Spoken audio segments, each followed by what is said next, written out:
Hello guys, welcome back. आज मैं आपको पढ़ाने जा रही हूँ इंडियन पार्टनरशिप एक्ट का क्वेश्चन है। ये मेंस में क्वेश्चन आया है, can a minor become a partner in the firm. तो माइनर के बारे में मैं आपको पढ़ाने जा रही हूँ कि क्या माइनर पार्टनर का फर्म में पार्टनर बन सकता है या नहीं बन सकता है। तो ये मेंस के क्वेश्चंस हैं जो जुडिशरी में आए हुए हैं, सिविल जजेस के में आए हुए हैं, हाई जुडिशरी में आए हुए हैं। तो ये मेन का क्वेश्चन है, can a minor become a partner in the firm. अब मैं आपको इसका आंसर बताने जा रही हूँ। पहले तो हम सेक्शन को समझेंगे कि सेक्शन 30 कह रहा है।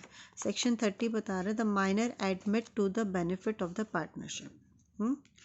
Miners admit to the benefit of partnerships, यानी कि माइनर जो है वो पार्टनर नहीं बनता, लेकिन वो पार्टनरशिप के बेनिफिट्स को एडमिट करता है और बाकी सारे रेस्ट ऑफ द पार्टनर्स भी उसके बेनिफिट्स को एडमिट करते हैं। सेक्शन 30 का सब सेक्शन 1 कहता है, a person who is minor according to the law to which he is subject may not be partner in the firm. क्या बोल रहा है? पर्सन हु इज़ माइनर है अकॉर्डिंग टू लॉ, यानी कि लॉ के अकॉर्डिंग वो माइनर होना चाहिए। उसकी जो एज है वो लॉ के अकॉर्डिंग होनी चाहिए। ये नहीं है कि वो माइनर किसी और लॉ के या कस्टम या उसमें नहीं, लॉ के अकॉर्डिंग वो माइनर होना चाहिए। To which he is subject may not be the partner of the firm. वो पार्टनर नहीं हो सकता फर्म का, यानी कि माइनर जो है पार्टनर नहीं हो सकता फर्म का, but with the consent of all, यानी कि with the consent of all partners for the time being, यानी कि कुछ टाइम तक के लिए, जब तक वो माइनर है तब तक के लिए सभी पार्टनर्स के कंसेंट से ही may be admitted to the benefit of the partnership. कि सारे पार्टनर्स की कंसेंट होनी चाहिए कि हाँ, जो पार्टनरशिप है, जो फर्म के जो बेनिफिट्स हैं उसमें, अब मान लो कि एक पार्टनर था वो मर गया, उसका जो बच्चा है वो माइनर है। अब क्या उसका बच्चा उस पार्टनरशिप फर्म में वो बेनिफिट्स को ले सकता है, नहीं ले सकता है? क्या वो पार्टनर बन सकता है, नहीं बन सकता? वो सेक्शन 30 क्लियर कर रहा है। इस चीज़ को आप समझो, सेक्शन 30 बहुत इंपॉर्टेंट है। यानी कि मेंस में ये क्वेश्चन आ रहा है तो that means this is the important question, और इसमें से प्री के भी बहुत सारे क्वेश्चंस बनते हैं। तो मैं अभी आपको मेंस के हिसाब से ये क्वेश्चन समझा रही हूँ, ठीक है। तो अब क्या कह रहा है कि क्या पार्टनर्स वो माइनर पार्टनरशिप फॉर्म में पार्टनर बन सकता है? नहीं। सब सेक्शन 1 क्या बोलता है? No, he may not be become the partner of the firm, but लेकिन वो क्या है, वो बेनिफिट्स ले सकता है। सिर्फ खाली जो बेनिफिट्स हैं, जो भी फर्म में जो बेनिफिट्स होंगे, फर्म के बिजनेस में जो भी बेनिफिट्स होंगे, वो बेनिफिट्स शेयर कर सकता है, उसे एडमिट कर सकता है, मगर with the consent of all the partners, ठीक है। अब सब सेक्शन 2 क्या कह रहा है? सब सेक्शन 2 कह रहा है, सेक्शन 30 का सब सेक्शन 2 कह रहा है, such minor has right such share, मतलब कि वो माइनर जो है उसका क्या राइट है?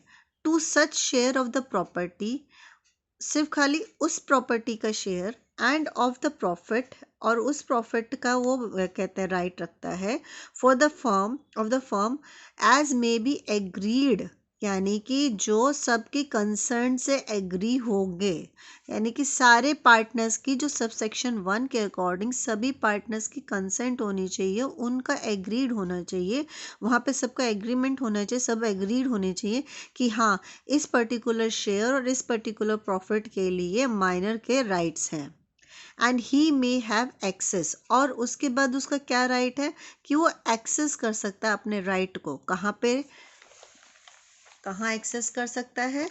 टू इंस्पेक्ट, यानी कि इंस्पेक्ट कर सकता है, इंस्पेक्शन कर सकता है, किसके? जो भी अकाउंट होते हैं, copy, inspect copy any of the account, firm के अकाउंट को वो जाके चेक कर सकता है, उसके पास ये पावर है, उसकी राइट है। और ये सारे पार्टनर्स एग्री करने चाहिए कि हाँ ठीक है भाई, हम सब एग्रीड हैं कि वो हमारे अकाउंट्स को, फर्म के अकाउंट्स को आके कभी भी एक्सेस कर सकता है, इंस्पेक्ट कर सकता है, कॉपी को कभी भी चेक कर सकता है, ठीक है। ये सब सेक्शन 2 उसको राइट दे रहा है, ठीक है। अब सब सेक्शन 3 क्या बोलता है? हमें अगर सेक्शन क्लियरली समझ में आ जाता है ना, तो हम कोई भी क्वेश्चन अटेम्प्ट कर सकते हैं। सब सेक्शन 3 कहता है कि such minor shares a liable for the act of the firm. अब अगर उसके पास राइट है अकाउंट को एक्सेस करने का तो उसके लाइबिलिटीज भी बन जाती है। खाली ये थोड़ी है कि माइनर है तो वो सिर्फ खाली उसका राइट ही राइट है, नो, उसकी कुछ लाइबिलिटीज बन जाते हैं जो कि वो पर्सनल लाइबल नहीं होगा मगर उसका जो शेयर है, ठीक है, जो भी पार्टनरशिप फॉर्म में जो भी शेयर है वो शेयर लाइबल हो जाएगा किसमें, act for the firm, but the minor is not personally liable for such act. अगर फर्म ने कोई भी काम किया है उसके लिए माइनर पर्सनली लाइबल नहीं होगा, ठीक है, मगर उसका जो शेयर है उसमें से उसकी लाइबिलिटीज को हम फुलफिल करके फर्म की जो भी लाइबिलिटीज है उसके शेयर से फुलफिल कर सकते हैं, ठीक है। सेक्शन 4 कह रहा है such minor may not sue the partner for the account. अब सच माइनर यानी कि minor may not sue, minor जो है सू नहीं कर सकता यानी कि केस नहीं कर सकता the partners for account, account के लिए माइनर जो है केस नहीं कर सकता, ठीक है। और payment of A share of the property, ठीक है, अपनी पेमेंट जो है office share of the property के लिए भी वो स्यू नहीं कर सकता, केस नहीं कर सकता। और अ प्रॉफिट ऑफ द फर्म, उसके लिए भी वो केस नहीं कर सकता। Save when serving his connection with the firm and in such case the amount of his share shall be determined by valuation made as far as possible in accordance with the rules of the contained in section 48। section 48 के according ही उसके share की जो valuation वगैरह होगी वो सब determine होगी, ठीक है। इसमें क्या है, सेक्शन 4 जो है कहीं ना कहीं उसकी पावर्स को रिस्ट्रिक्ट कर रहा है कि माइनर क्या नहीं कर सकता है। माइनर के पास क्या क्या पावर है नहीं करने की, वो सू नहीं कर सकता अकाउंट के लिए, ठीक है, प्रॉफिट्स के लिए, इन सब के लिए वो सू नहीं कर सकता। और उसकी जो शेयर है that will be determined by the valuation made according to the section 48। Provided, अब प्रोवाइडेड क्या है कि इन सब के अलावा और क्या क्या हमारे पास माइनर के लिए प्रोविजंस हैं। Provided that all the partners acting together, अब सारे पार्टनर्स एक्टिंग कर रहे हैं टुगेदर, ठीक है। provided that all the partners acting together or any partner entitled to dissolve the firm upon notice to other partner may elect in such suit to dissolve the firm.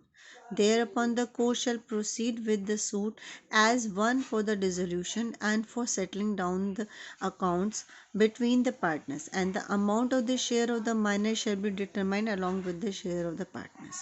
अब क्या कह रहा है, प्रोवाइडेड दैट, प्रोविजन क्या बोल रहा है, provision बोल रहा है कि ऑल पार्टनर्स एक्टिंग टुगेदर और एनी पार्टनर, या तो सारे पार्टनर्स एक साथ एक्ट करेंगे, एक साथ मिलके करेंगे, या कोई भी एक पार्टनर मिलके करता है, क्या करता है, entitle to dissolve the firm. अब कोई भी एक पार्टनर, ये सारे पार्टनर मिलकर जो है वो डिसॉल्व कर रहे हैं फर्म को, ठीक। अपॉन नोटिस, उन्हें नोटिस देना पड़ेगा दूसरे पार्टनर को। मानो कि अगर सारे करें तो सबको पता ही, सब एक दूसरे को नोटिस कर रहे हैं। अगर कोई एक भी पार्टनर करता है, एनी पार्टनर, अगर एक भी पार्टनर डिसॉल्व करने की सोच रहा है तो उसे क्या करना पड़ेगा, नोटिस देना पड़ेगा सारे पार्टनर्स को, ठीक है। May elect in such suits to dissolve the firm, कि वो लोग भी इलेक्ट करें कि क्या वो फर्म को भी डिसॉल्व करना चाहते हैं। And thereupon the court shall, और उसके बाद फिर कोर्ट, जो कोर्ट है वो कोर्ट में जाके सू करती हैं, सूट डालती हैं, यानी कि सूट, सच सूट में डालेंगी, डिसोल्यूशन सूट डालना पड़ेगा कोर्ट के अंडर, ठीक है।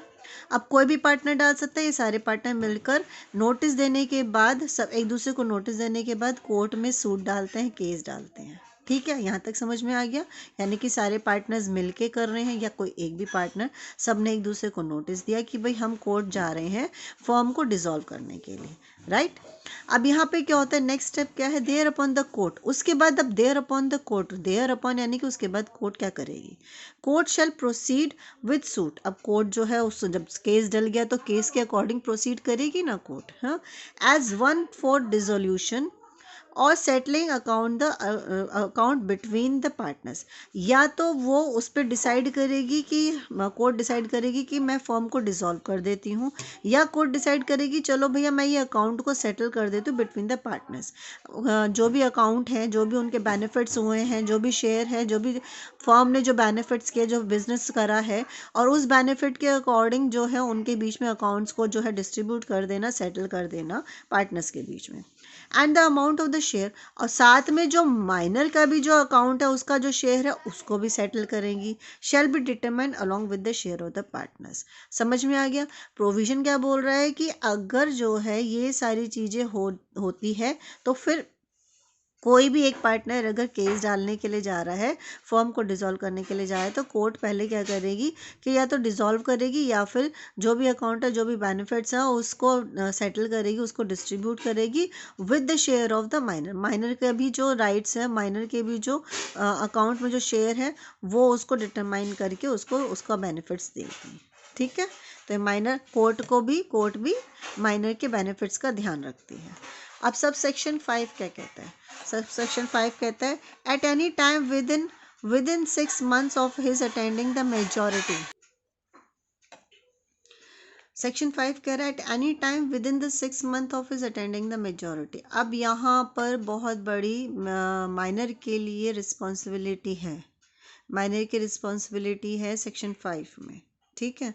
क्या रिस्पॉन्सिबिलिटी है माइनर की? माइनर की रिस्पॉन्सिबिलिटी है कि जैसे वो मेजर बन जाता है, यानी कि एट एनी टाइम, कभी भी किसी भी टाइम, विद इन 6 month, 6 महीने के अंदर अंदर, कभी भी विद इन 6 month, मतलब जैसे वो आज अगर आज वो 18 प्लस का हो गया, यानी कि आज 20th को, आज 20th है और आज 20th को वो 18 का हो गया, तो यहाँ से वो 6 महीने के लिए 6 month में, मतलब कि इस बीच में, इस ड्यूरेशन में कभी भी, यानी कि आज ये 20th को, 20 मतलब ये लगा लो आज 20 दिसंबर है, आज वो 18 का हो गया, तो अब यहाँ से 20 दिसंबर से लेके 6 महीने के बीच बीच में वो कभी भी क्या कर सकता है, आगे अब हम पढ़ते हैं। और ऑफ हिज ऑब्टेनिंग नॉलेज, अब जैसे उसको नॉलेज हो गई है कि भाई मैं 18 साल का हो गया हूँ, या फिर मैं एक पर्टिकुलर पार्टनरशिप में, उसको नॉलेज हो गई कि मैं एक पर्टिकुलर पार्टनरशिप में, मेरे पापा इस फर्म में पार्टनर थे और मैं जो हूँ इसमें सभी ने मेरे को मिलके जो है क्या कहते हैं, मेरे बेनिफिट्स को वो किया था, एक्सेप्ट करा था, मेरी नॉलेज में आ गया that he had been admitted to the benefits of the partnership. जब उसको नॉलेज हो जाती है, या तो उसको पक्का पता है, यहाँ पर ये पहला पॉइंट क्या कह रहा है कि 6 महीने जैसे उसको मेजॉरिटी होगी, उसको मालूम है कि जी मैं वहाँ पे बेनिफिट्स ले रहा हूँ। ठीक, ये तो उसको कंफर्मेशन है। अब यहाँ पर नेक्स्ट पॉइंट क्या कह रहा है, अबाउट ऑब्टेनिंग नॉलेज। मानो कि उसको नॉलेज, उसको नहीं पता था, उसकी मम्मी को पता था, उसकी मदर को मालूम था, उसकी मदर ने अपने बच्चे के बिहाफ पर बेनिफिट्स को एक्सेप्ट कर लिया। तो अब जब वो 18 साल का हुआ और उसको नॉलेज में आया, उसकी मम्मी ने बताया 18 साल के बाद कि बेटा तू वहाँ पे बेनिफिट्स तेरे को मिल रहे थे। ठीक है? तो ये अब उसकी नॉलेज में आ गया that he had been admitted to the benefits of the partnership, कि वो बेनिफिट्स ले रहा है उस पार्टनरशिप में। Whichever date is later, अब कोई भी डेट हो सकती है। सच पर्सन में, सच पर्सन मतलब सच पर्सन कौन है यहाँ पे? माइनर। माइनर जो है may give public notice, minor को पब्लिक नोटिस देना पड़ेगा दैट ही हैज़ इलेक्टेड, कि अब वो अपनी चॉइस बताएगा कि उसकी चॉइस क्या है, पब्लिक नोटिस देकर वो चॉइस बताएगा कि he has elected to become, और that he has elected not to become partner. क्या कह रहा है कि वो नोटिस देगा 6 महीने के अंदर अंदर ही, उसको पता है, पहले से कंफर्मेशन है कि वो बेनिफिट्स ले रहा है, या उसकी मम्मी के थ्रू उसको कोई नॉलेज मिली है कि भाई मेरे को बेनिफिट्स मिल रहे हैं वहाँ से, तो अब वो नोटिस देगा 6 महीने के अंदर अंदर कि मुझे पार्टनर बनना है, पहला पॉइंट, या फिर मुझे पार्टनर नहीं बनना, 6 महीने के अंदर अंदर उसे नोटिस देना है। ठीक? And such notice shall determine the position of as regard the firm. अब उस नोटिस पर उसकी जो पोजीशन है डिटरमाइन होगी कि फर्म में उसकी क्या पोजीशन है। ठीक है? ये हो गया। अब प्रोविजन हो गया। प्रोविजन क्या है? प्रोवाइडेड प्रोवाइजो आ गया। If he fails to give such notice, अगर वो 6 महीने के अंदर ये नोटिस नहीं दे पाता है, सपोज करो उसको नहीं पता, या बीमार हो गया, कुछ भी हो गया, या उसको मालूम ही नहीं, उसके नॉलेज में नहीं आया और वो फेल हो गया, वो नोटिस नहीं दे पा रहा, अपनी एक्नॉलेजमेंट नहीं दे पा रहा, एक्सेप्ट नहीं कर पा रहा, या इलेक्ट नहीं कर पाया वो, तो ही शैल बिकम पार्टनर। ही शैल मतलब कि कंपलसरी है कि अब वो बिकम हो जाएगा, वो पार्टनर बन जाएगा of the firm on expiring of such said month. जैसी वो सेड मंथ, या जैसे वो जो पर्टिकुलर 6 महीने जो सेक्शन 5 ने जो 6 मंथ का जो ड्यूरेशन फिक्स कर दिया है, उस 6 मंथ को एक्सपायर होने के बाद वो उस फर्म में क्या बन जाएगा, पार्टनर बन जाएगा। ठीक है। सब सेक्शन 6 क्या कहता है, सब सेक्शन 6 कहता है where any person has been admitted as a minor. अब कहीं पर भी किसी भी उसमें फॉर्म में कोई भी पर्सन, एनी पर्सन मतलब minor, has been admitted as a minor, कोई भी इंसान, कोई भी बच्चा जो है वो उसमें एडमिटेड हो गया माइनर के रूप में, to benefit of the partnership, कि हाँ ये माइनर है और ये बंदा जो है, इस पर्सन को हम उस बेनिफिट्स के लिए एक्सेप्ट कर रहे हैं in the form. The burden of proving the fact that such person had no knowledge of such admission until particular date after expiry of 6 months of his attending the majority shall lie on the person asserting that fact। अभी आप समझो ये क्या कह रहे हैं, कि मानो कि आज मैं माइनर हूँ, ठीक है, और मैं जो है उस फर्म के बेनिफिट्स को एक्सेप्ट कर रही हूँ, ठीक, मैंने एडमिट कर लिया उस फर्म के बेनिफिट्स को, ठीक है। अब मेरे को कोई ये कह रहा है कि मानो कि ये थर्ड पर्सन, ये जो पर्सन है, ये पर्सन ए है, पर्सन ए कहता है कि मैंने जो है, ये पर्सन बी ने जो है माइनर है, ये पर्सन बी जो है माइनर है, ये मान लो एम मान लो, ये माइनर है, माइनर ने जी हमारे बेनिफिट्स को, फर्म के बेनिफिट्स को एक्सेप्ट करा था, ठीक है। कौन कह रहा है, ए कह रहा है। ए ने कहा कि माइनर हमारे फर्म के बेनिफिट्स को ले रहा था, ठीक है, समझ में आ गया यहाँ तक। अब burden of proving this fact, कि भाई वो माइनर ने एडमिट करा था, माइनर उन बेनिफिट्स को ले रहा था, that such person had no knowledge of such admission, अगर उस बंदे को यानी कि उस माइनर को नॉलेज ही नहीं है पर्टिकुलर डेट तक, जब तक वो 6 महीने वो एक्सपायर हो गए हैं, ठीक है, after the expiry of his attending age shall lie on the person asserting that fact. जो ए बोल रहा है ना कि भाई इसके पास 6 महीने बाद उसने एडमिशन नहीं करा, या 6 महीने बीत गए, तो ए बोल रहा है ना कि एम के जो है बेनिफिट्स जो एडमिट करे गए थे, ठीक है, माइनर के बेनिफिट्स एडमिट करे गए थे और माइनर उन बेनिफिट्स को ले रहा था, तो ये फैक्ट प्रूव करने का बर्डन जो है वो ए पर होगा, ना कि माइनर पर, ठीक है, समझ में आ गया। यानी कि जो ये कह रहा है कि भाई मैं ये जो है माइनर जो है बेनिफिट्स ले रहा था हमारे फॉर्म के, वो ए ही उस बर्डन को, उसके ऊपर बर्डन है प्रूफ करने का कि एम बेनिफिट्स ले रहा था, माइनर बेनिफिट्स ले रहा था, ठीक है। सेक्शन 7 कहता है where such person becomes, where such person becomes a partner, such person मतलब माइनर अगर पार्टनर बन जाता है, तो his right and liabilities as a minor continue up to the date on which he become the partner, ठीक है, but he also become personally liable to the third parties for such act of the firm done since he has admitted to the benefits of the partner। क्या बोल रहे हैं, his right and liability as a minor continue up to the date on which he become the partner, जब तक उसकी right और liability as a minor continue रहेगी, जब तक वो पार्टनर बन जाता है, अब वो पार्टनर बन गया, but he also becomes personally liable, अब वो पर्सनली लाइबल हो गया, पहले तो क्या उसका शेयर लाइबल था, अब वो पर्सनली लाइबल हो गया टू द थर्ड पार्टी, यानी कि ये फर्म है, ये माइनर है और ये फर्म है, ठीक है, अब ये फर्म है और ये आ गई आपकी थर्ड पार्टी, ठीक, थर्ड पार्टी हो गई, माइनर जो है अब पर्सनली थर्ड पार्टी के लिए लाइबल हो जाएगा जो कि फर्म एक्ट कर रही है, ठीक है, for all acts of the firm done since he has admit the benefit of the partnership, since he has admitted यानी कि अब वो पर्सनली लाइबल हो रहा है, पार्टनर बनने के बाद जैसे मेजर हो गया, मेजॉरिटी में आ गया और वो पार्टनर बन गया, तो अब वो जो भी उसने बेनिफिट्स पहले लिए थे उसके लिए भी वो पर्सनली लायबल हो जाता है। ठीक है। His share in the property and the profit of the firm shall be share to which he was entitled as a minor.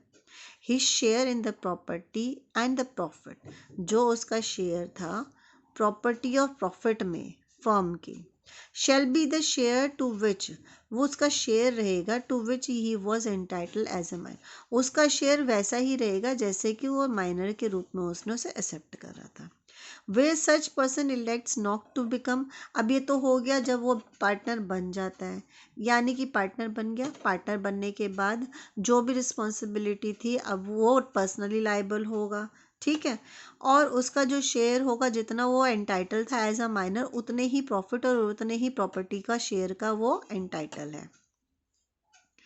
अब अगर वो नहीं बनता, क्या बोल रहे हैं, सबसेक्शन 8 क्या है, सबसेक्शन कह रहा है कि माइनर बन गया पार्टनर, तो अब उसकी क्या राइट है। ठीक है। अब सबसेक्शन 8 कहता है माइनर नहीं बना पार्टनर, तो अब नहीं बना पार्टनर तो अब क्या होगा। His right and liability should continue to be those of minor under this section up to the date on which he has given the public notice. जब तक वो उसने अगर पब्लिक नोटिस दे दिया, मतलब आज उसने नोटिस दे दिया कि मुझे अब माइनर नहीं बना, तब तक ही उसके राइट्स और लाइबिलिटीज़ कंटिन्यू रहेंगे। ठीक है, ख़त्म हो जाएंगे। यानी कि आज अगर उसने 20 दिसंबर को, मानो 20 दिसंबर को उसने मना कर दिया कि मुझे जी पार्टनर नहीं बनना, मैं मना कर रहा हूँ, मेरे को नहीं बनना, तो आज ही 20 दिसंबर को ही अब उसके सारे राइट और लाइबिलिटीज़ ख़त्म हो जाएंगे। 20 दिसंबर तक ही, यहीं तक ही उसके राइट एंड लाइबिलिटीज़ कंटिन्यू हैं, इसके बाद अब नहीं रहेंगे। ठीक है। His share shall not be liable for any act of the firm done after the date of the notice, यानी कि 20th को उसने नोटिस दिया, 20 तारीख को उसने नोटिस दिया, अब जो भी कोई भी एक्ट होगा फर्म का, he shall not be liable। ठीक, उसका शेयर भी लाइबल नहीं होगा। He shall be entitled to sue the partner for his share for the property and benefit in accordance with the subsection 4। He shall be entitled to sue the partner for his share। अब वो नहीं बन रहा है लेकिन उसका जो भी शेयर पहले था, वो उस शेयर के लिए ही इज़ एंटाइटल टू सू, वो केस करने के लिए एंटाइटल है, उसके पास राइट है। किन पार्टनर्स के ऊपर राइट है कि उसका जो भी शेयर था प्रॉपर्टी प्रॉफिट में, अकॉर्डिंग टू सबसेक्शन 4 के अकॉर्डिंग जो भी उसके राइट प्रॉफिट्स एडमिट करे गए थे बेनिफिशियरी के रूप में, वो उसके लिए माइनर जो एंटाइटल है वो केस कर सकता है। सबसेक्शन 9 क्या कह रहा है, nothing in subsection 7, 8 shall be affect the provision of section 28। Section 28 का जो भी प्रोविजन है उस पर कोई भी इफेक्ट नहीं करेगा सेक्शन 7 और 8, यानी कि section 7 after becoming the partner, और अगर वो पार्टनर नहीं बनता या पार्टनर बन जाता है, ये सारे रूल्स जो है सब वो सेक्शन 28 पे इफेक्ट नहीं करेंगे। नथिंग का मतलब होता है नहीं करना, कोई भी प्रोविजन 7 और 8 का कोई भी प्रोविजन जो है वो सेक्शन 28 पे इफेक्ट नहीं करेगा। ठीक है, यहाँ तक ये हमने पूरा सेक्शन 30 जो है अच्छी तरह से समझ लिया। अगर कोई चीज़ नहीं समझ में आ रही, सेक्शन 30 की कोई भी लैंग्वेज अगर आपको समझ में नहीं आ रही है तो मुझे कमेंट सेक्शन में कमेंट कर देना, मैं आपको दोबारा बता दूँगी। अब मैंने आज सेक्शन 30 बताया, मैं अब आपको ये बता रही हूँ कि हमें आंसर लिखना कैसे है। ठीक है, मैं ये आपको समझा रही हूँ कि आंसर हमारे पास अगर ये क्वेश्चन आ जाता है, ये वाला जो क्वेश्चन है, can a minor become partner in firm, ये मैं आपको जो जज के जो पेपर्स हैं वो पेपर समझा रही हूँ कि उसमें हमें कितना आंसर लिखना है। अगर ये क्वेश्चन आ जाता है particular, can minor become partner in the firm, तो आपको ये पूरा सेक्शन 30 जो है, ये पूरा सेक्शन 30 के सारे क्लॉजेज आपको मेंशन करने पड़ेंगे। ठीक है, अब उसके बाद आप जो है अपनी लैंग्वेज में सेक्शन 30 को बताओगे कि सेक्शन 30 कह क्या रहा है। ठीक, minor admission to the benefit of the partner, the agreement by minor is void. Agreement, minor के साथ कोई भी एग्रीमेंट है वो वॉइड है, ये आपने कॉन्ट्रैक्ट में भी पढ़ा था। ठीक है, कॉन्ट्रैक्ट में भी बहुत सारी कंडीशंस दी हुई है कि agreement with minor is void. ठीक है, ये कॉन्ट्रैक्ट में हम पढ़ कर आए हैं। But he is capable of accepting the benefits, सिर्फ खाली वो बेनिफिट्स को एक्सेप्ट करने के लिए केपेबल है, एग्रीमेंट करने के लिए केपेबल नहीं है। In consonance with the this position of the law section 31, अब आपको मैंने बता ही दिया था, section 31 provides that minor may not become partner. Minor section 31 के अकॉर्डिंग माइनर पार्टनर नहीं बन सकता है, ये मैंने आपको बताया ही है।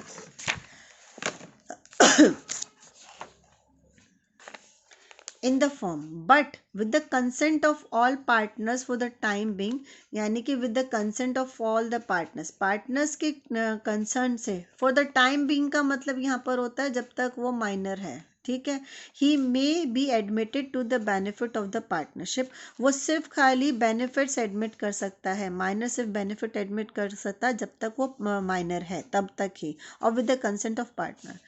The introduction of minor to the benefit of the partnership presupposes existence of the valid partnership, यानी कि पहले जो presupposed होते हैं, यानी कि जो भी पार्टनरशिप है वो वैलिड पार्टनरशिप होनी चाहिए between the person competent to contract, यानी कि वो सारे माइनर नहीं होने चाहिए, वो सब एक वैलिड पार्टनरशिप के अंडर वो फॉर्म चलनी चाहिए। There can be no partnership of all minors, अगर सारे ही माइनर है उसमें फॉर्म में, तो वहाँ पे कोई पार्टनरशिप होगी ही नहीं, ये आपको समझ में आ जाए। पहली बात तो कॉन्ट्रैक्ट में साफ लिखा हुआ है कि माइनर के साथ कोई कॉन्ट्रैक्ट नहीं हो सकता, माइनर कोई एग्रीमेंट नहीं कर सकता, तो माइनर कोई फॉर्म भी नहीं बना सकता, ठीक है, ये तो अंडरस्टूड है। But the partnership between a person competent to contract under exist must exist before a minor can admit the benefit of its. Shri Ram versus Gauri Shankar AIR 1961 का ये केस है, ये आप याद रख लीजिएगा, ये केस है, ये साइटेशंस है जो कि आंसर मैं ये आपको उसकी गाइड बता रही हूँ, ठीक है।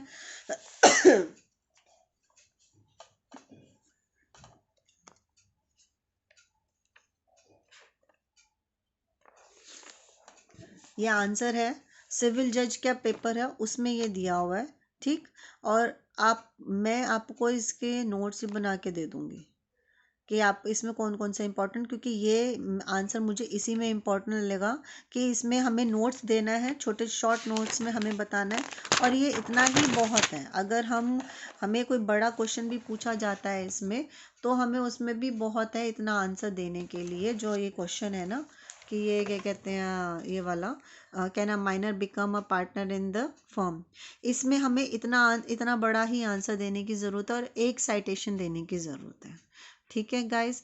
अब मैं नेक्स्ट सेशन में आपको इससे रिलेटेड MCQs भी मैं आपको बताऊंगी, ठीक है। Okay bye. मेरे चैनल को सब्सक्राइब करो, लाइक करो, और प्लीज़ मुझे अगर कोई भी आपको लगता है कि मुझे कुछ और भी एक्सप्लेन करना चाहिए, तो मुझे प्लीज़ इम्प्रोवाइज़ करने के लिए मेरे को कमेंट सेक्शन में कमेंट करिए, मुझे एडवाइस कीजिए। Thank you so much, bye. Hello guys, देखिए मैंने आपको बताया था, मैं आपको क्वेश्चन बता रही थी मेंस का, तो मेरे को एक क्वेश्चन और मिला है मेंस का, जो कि ये है कि what are the rights and liabilities if any of the minor admitted to the partnership. तो आपको मैंने पहले बताया था can a minor become partner in the firm, ठीक, उसमें भी सेम वही आंसर आएगा जो मैं आपको पहले बता चुकी हूँ। और अब मेरे को एक क्वेश्चन और मिला है, वो है what are the rights and liabilities if any of minor admitted to the partnership. अगर कोई माइनर पार्टनरशिप में एडमिट हो जाता है, उसके बेनिफिट्स को एडमिट किया जाता है, तो उसके क्या क्या राइट्स होंगे, क्या क्या लायबिलिटीज़ होंगे, जो कि हम सेक्शन 30 को ही, इसमें भी हम सेक्शन 30 को ही एक्सप्लेन कर रहे हैं। देखिए यहाँ से यहाँ तक पूरा सेक्शन 30 का लैंग्वेज है। A person who is minor according to the law to which he is subject may not be partner in the firm, but with the consent of all the partners for the timing he may admit the benefit of the partner. The principles whose rules in this sections are briefly this. अब आपको मैंने बता ही दिया था क्या है। A minor cannot become a partner. A minor may however if all the partners agree admit the benefit of the partnership. ठीक है, ये ingredients आ गए हैं कि वो बन नहीं सकता, लेकिन वो बनता है कैसे, एग्री करते हैं सभी की कंसेंट से उसके बेनिफिट्स को। A minor so admitted will be entitled to his agreed share. जितना शेयर एग्री किया गया उतने ही शेयर के लिए लिए एग्री होगा वो उतना ही शेयर के बेनिफिट्स उसको मिलेंगे। ठीक है, ये हमने सारा पहले पढ़ा था, मैंने आपको समझाया था। अब मैं आपको इसमें ये समझा रही हूँ कि ये पोर्शन भी थोड़ा सा आप इस आंसर में जो है ऐड कर सकते हो अपने। मेरी वीडियो का बार बार देखोगे और आप इसी से नोट्स भी बना सकते हो कि कितना आंसर आपको लिखना है इन दोनों क्वेश्चन से रिलेटेड। आप ये क्वेश्चन को अच्छी तरह से लिख लीजिए, मैंने आपको पहले भी क्वेश्चन दिया था वो क्वेश्चन, दोनों क्वेश्चन को आप नोट्स बना लीजिए। ये दोनों क्वेश्चन मेंस के ही हैं, जो मैं आपको मेंस की ही बुक के क्वेश्चंस दिखा रही हूँ, और मैं आपको फाइंड आउट करके बताऊंगी कि इस पर्टिकुलर सेक्शन 30 पर माइनर के ऊपर कि माइनर पार्टनर बन सकता है कि किस तरह से क्वेश्चन पूछा जाता है और आपको कितना मटेरियल लिखना है। ठीक है, सेक्शन 30 आपको पूरा एक्सप्लेन करना है। उसके बाद आप इस सेक्शन कॉन्ट्रैक्ट का सेक्शन 11 मेंशन कर सकते हो कि सेक्शन 11 क्या कहते हैं। Now it is settle that the effect of the section 11 of the contract renders the minor agreement altogether is void। यानी कि सेक्शन 11 जो है कॉन्ट्रैक्ट का, वो माइनर के साथ कोई भी एग्रीमेंट किया गया है तो वो void ab initio हो जाएगा। ठीक है, एंड इज अनएनफोर्सेबल, उसको उस राइट को या उसको एनफोर्स नहीं कर सकता ना माइनर ना कोई और। As an agreement is an essential ingredient in the partnership. Agreement जो होता है वो स्पेशल इंग्रेडिएंट होता है एक पार्टनरशिप में। किसी भी कॉन्ट्रैक्ट में जो है वो एग्रीमेंट ही इंपॉर्टेंट होता है। पहले एग्रीमेंट होगा तभी तो कोई कॉन्ट्रैक्ट होगा, और एग्रीमेंट के लिए कंडीशन क्या है कि that every person who is doing contract और doing agreement they should be major, right. Section 11 जो है माइनर को डिस्कार्ड कर देता है, निकाल देता है कि वो कॉन्ट्रैक्ट कर ही नहीं सकता, उसका जो भी कॉन्ट्रैक्ट होगा जो भी एग्रीमेंट होगा वो वॉइड होगा। It follows that the minor can not enter into the agreement of the partnership. A person can become a partner only by the act of the consent on the. ऐसा जो person है जो minor है वो तभी become कर सकता है by the consent on the partner part of himself and other partners, and such act the minor is incapable in the law। यानी कि माइनर जो है वो केपेबल नहीं है, लॉ के अकॉर्डिंग केपेबल नहीं है पार्टनर बनने के लिए। उसके बिहाफ पे कोई एक्सेप्ट करेगा उसके बेनिफिट्स को, और सारे जो पार्टनर्स हैं ऑलरेडी जो फॉर्म में एग्जिस्टिंग पार्टनर्स हैं वो उसके बेनिफिट्स को एक्सेप्ट करते हैं। ठीक है, लेकिन वो पार्टनर नहीं बन जाता है। ये क्या है, सन्यासी चरण मंडल वर्सेस कृष्णानंद का केस है बनर्जी, 1921-22 का ये केस है। ये केस मेंशन कर लेना आप, मैंने आपको पहले भी केस बताया था, वो केस और ये केस। ये साइटेशंस मेंशन करना ज़रूरी है। ठीक है, साइटेशन मेंशन करके और आप इस पॉइंट को लिख सकते हैं कि सेक्शन 11 कॉन्ट्रैक्ट एक्ट का कहता है कि माइनर का कोई भी एग्रीमेंट वॉइड होगा, सिर्फ खाली वो बेनिफिट्स को ही एक्सेप्ट कर सकता है, और वो बेनिफिट्स उसके बिहाफ पे कोई और कर रहा है, उसकी मदर कर रही है, फादर कर रहा है, और फिर बाकी सारे पार्टनर्स जो हैं, जितने भी rest of the partner of the firm है, वो भी एक्सेप्ट करे उसके बेनिफिट्स को। कि पर्टिकुलर शेयर होगा वो लोग सारे एग्री करने चाहिए, एक साथ उन लोगों का एग्री होना चाहिए कि हाँ भाई हम रजामंदी होनी चाहिए कि ये पर्टिकुलर शेयर जो है हम बेनिफिट्स, इस पर्टिकुलर शेयर का बेनिफिट पार्टनर जो है एक्सेप्ट कर सकता है। ठीक है, but he may be admitted to the benefit of the partnership with the consent of the existing partnership without being personally liable. वो पर्सनली लाइबल नहीं होगा, ये मैंने आपको पहले ही बता दिया था। For the act of the firm even though his share in the partnership may be liable. सिर्फ उसका शेयर ही लाइबल होता है, वो पर्सनल लाइबल नहीं होता। अगर कोई भी गड़बड़ फर्म कर देती है या किसी थर्ड पार्टी का किसी थर्ड पर्सन का अगर पैसा ले लेती है तो उसके शेयर से ही वो पैसा दिया जाएगा थर्ड पर्सन को वापस, ना कि वो क्या कहते हैं माइनर पर्सनली लाइबल होगा। In order to may be so admitted it is essential. अब एसेंशियल इंग्रेडिएंट्स क्या क्या है, अगर वो एक्सेप्ट हो जाते हैं, उसके बेनिफिट्स एक्सेप्ट हो जाते हैं, the partnership must be in existence before he can be admitted as to the benefit. He can not be admitted to that which does not exist. Partnership firm already existence में होनी चाहिए, ठीक है, तभी ही उसके सारे बेनिफिट्स को admit किया जाएगा। All partner expressly assent to his admission. सभी पार्टनर्स की जो है असेंट होनी चाहिए, सभी पार्टनर्स का एडमिशन होना चाहिए, एक्सेप्टेंस होनी चाहिए। ठीक है, a minor admit to the benefit of the partnership is entitled to such share of the profit as well as the property as may be agreed upon. जो भी एग्री किया गया उसका पर्टिकुलर शेयर उसी के लिए होगा, वो बेनिफिट बेनिफिट लेगा for the time being as a minor is admitted. Such minor has also right to have access, वो एक्सेस कर सकता है, मैंने आपको बताया था, इंस्पेक्ट कर सकता है, अकाउंट को चेक कर सकता है, but he has no such right in respect to the books other than the account. कोई और बुक है, अगर अकाउंट के अलावा कोई और बुक है, उसको वो नहीं जाके चेक कर सकता है, as they may contain a secret which shall be restricted to the partners alone. ठीक, although the minor who has been admitted to the benefit of the partnership does not does not stand on the same footing as the ordinary partner, his share in the property of the firm is liable for the obligation of the firm, and that being so he becomes jointly and severally liable like adult partners, though that liability is limited to his share of the partnership property. अब Krishnanand Banerjee versus सन्यासी चरण का जो case था, उसी case में ये mention किया गया कि सिर्फ खाली उसके शेयर ही लाइबल होंगे, ठीक है, वो पर्सनली लाइबल नहीं होगा। ठीक है, समझ में आ गया इतना, है ना। तो अब हम आगे, मैं आपको नेक्स्ट क्वेश्चन बता देती हूँ। अब नेक्स्ट क्वेश्चन एक और आ रहा है, वो है कि उसके राइट्स एंड लाइबिलिटीज़ क्या होंगे। माइनर के राइट्स भी हैं और उसके लाइबिलिटीज़ हैं, तो वो हमें कहाँ बता रहे हैं, राइट टू इलेक्ट, ये आ जाता है सब सेक्शन 5 में आ जाता है, राइट टू इलेक्ट। तो ये आपको सब सेक्शन 5 का जो है सारे वो बताना होगा। The sub section lies down that the minor shares on attending the majority has the option of becoming a partner in firm or serving his connection with it. He may within 6 months of his attending the majority give public notice whether he elects to become or not to become, whether he wants to become or not to become a partner. Such notice will determine his position regarding the firm. If the minor did not know that he was admitted to the benefit, अगर वो नहीं जानता है कि benefits को उसने कोई benefits को एक्सेप्ट किया था, he can give such notice within the 6 month of his attending the majority or his attending the knowledge that he has been admitted whichever date is later। ठीक है, ये आपको मैं पहले समझा चुकी हूँ। बट इफ़ ही फेल्स, अगर वो फेल हो जाता है वो नोटिस देने के लिए, तो वो ऑटोमेटिकली इप्सो फैक्टो मतलब ऑटोमेटिकली वो पार्टनर बन जाता है। अब उसकी पोजीशन क्या होगी, ये भी नेक्स्ट पॉइंट आप इसी आंसर में आप लिख सकते हो। इस आंसर में ही पूरे दोनों क्वेश्चंस में ये आंसर आपको लिखना बहुत ज़रूरी है। ठीक है, यानी कि सेक्शन 30 को आपको पूरा अच्छी तरह से कहते हैं हेडलाइन करके आपको एक्सप्लेन करना है।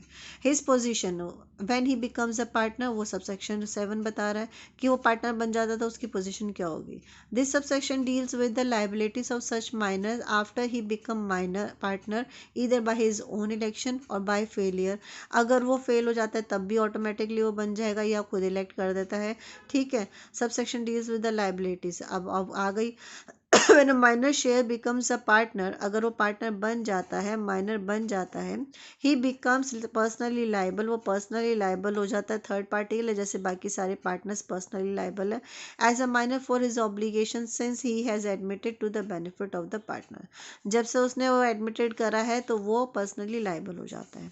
अब हिज पोजीशन और the right when he elects not to become the partner, अगर वो पार्टनर नहीं बन रहा है तब उसकी पोजीशन क्या होगी। The right and obligation of the minor which he elects not to become the partner and are enumerated in this subsection. He is liable to the extent of his share in the property, जितना उसका property में share है उतने ही extent तक वो liable है, and the profit of the firm for all the obligation incurred by the firm up to the date, तब तक ही जब तक वो कहते हैं मना नहीं कर देता। जिस डेट पर वो मना कर देगा तब तक ही वो लाइबल है, उसके बाद नहीं है। Whichever he gives the public notice of his intention to sever his connection with the firm, but his share is not liable for any act after such notice. आ गया ये लास्ट में, ये लाइन बहुत important है। अगर उसने notice दे दिया कि मुझे पार्टनर नहीं बनना है, तो उसके बाद अब उसका शेयर भी लाइबल नहीं होगा। ठीक है, थैंक यू। लाइक करिए, सब्सक्राइब करिए, बेल आइकन दबाइए, मेरे चैनल को शेयर कीजिए। Thank you.